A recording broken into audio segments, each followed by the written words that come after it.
Hi guys, it is another weekend at the van, but I have been missing in action this morning. I've been getting a tattoo, which is why I'm wearing this ridiculous sleeveless outfit in what is probably, or on what is probably the coldest day in October so far.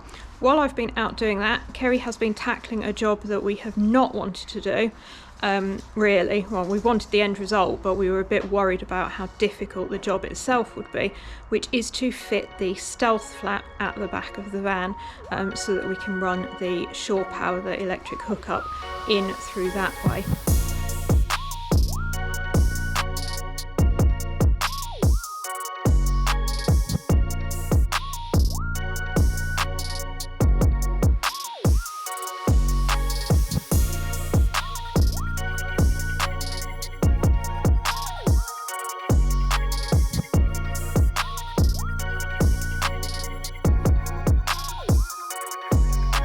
So as I say, it's something we haven't been looking forward to doing. We thought it would be right faff, could be really difficult.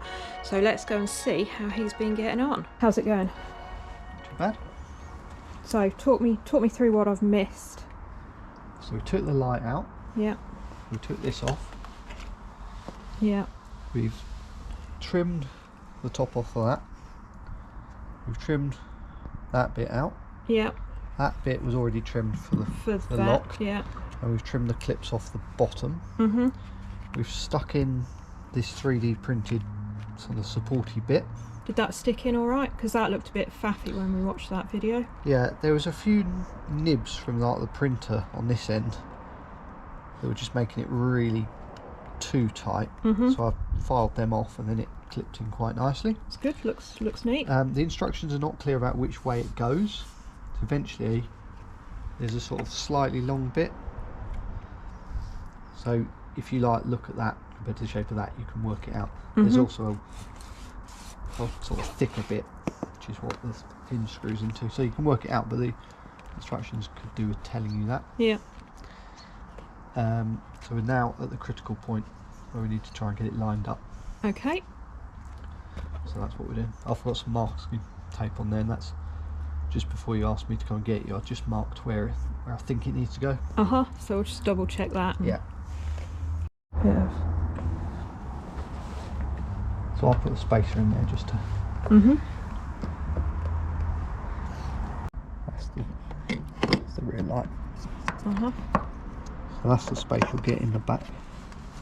Okay, that's quite good, isn't it? Yeah. Mocked up, it looks pretty good. Yeah, the key bit is just to get it so it the panel sits gaps nicely.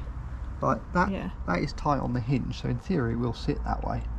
It's just making sure it's sort of not squint. You see, there's a bit of play. Yeah, like that bit.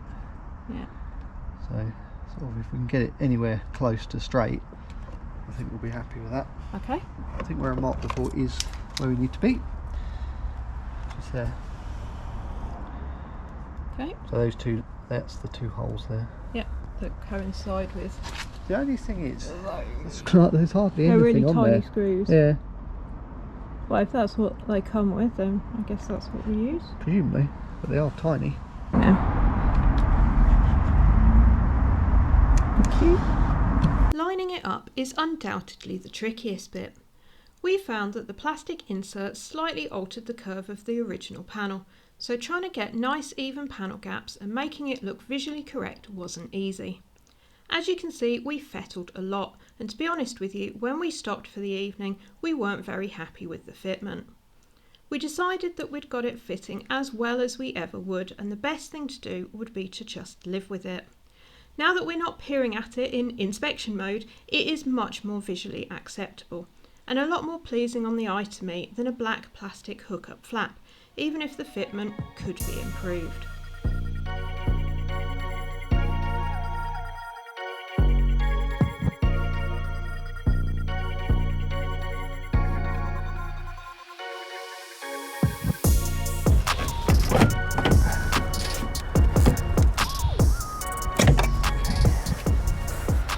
So that's the hole we're it's going through.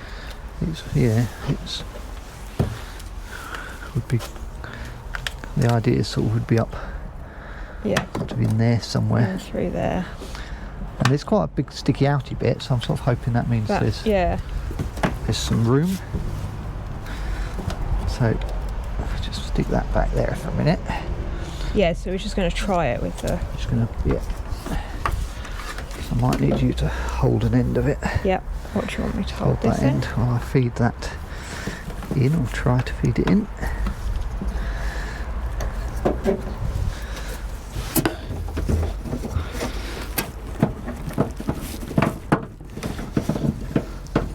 So that would...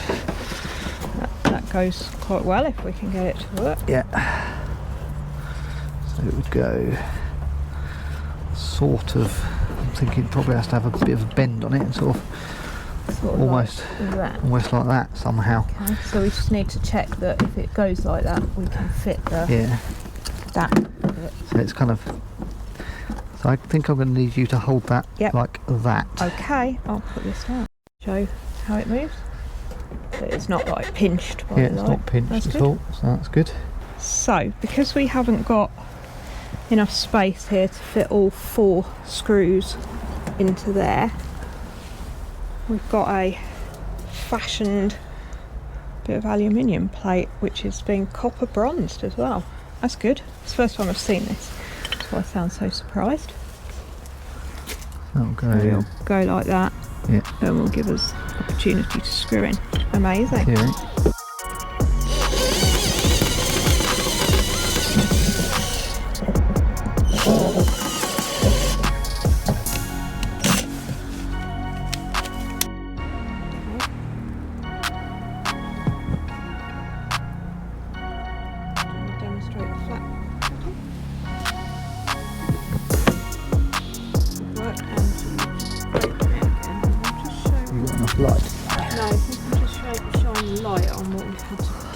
Just have to clearance it there and there. Yeah.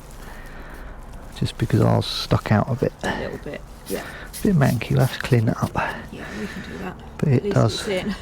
After the excitement of a massive rain and hail shower in the middle of fitting this.